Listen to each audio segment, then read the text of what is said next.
የአማራ ማህበረሰብ ተጨቆናን በማለት ወደ ትግል ሜዳ ወጥተን ነበር። ቢያንስ ከ8 እና ከ7 ወንድሞች በላይ ገብር ያለው በዚህ ትግል ላይ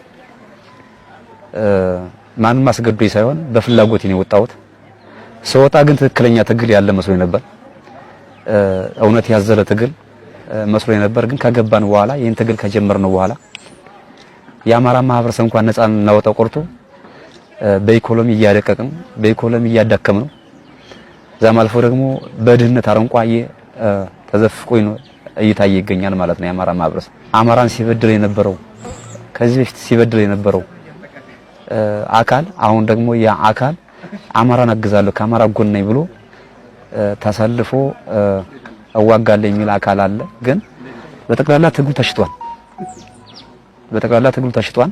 ስለዚህ እኛ ወደዚህ ስንመጣ እጅ ሰተን ሳይሆን ስንወጣም በፍላጎት ነው የወጣ ነው ለመታገል። ስንመጣም በፍላጎት ነው የመጣ ነው። መንግስት ያስቀመጠው የሰላም ጥሪ ተቀብለን፣ ስለዚህ ሁሉም ሰው ሰላምን ተቀብሎ የሰላም ጥሪ ተቀብሎ ወደ ሰላም እንዲመጣ አስተላልፋለሁ ማለት ነው።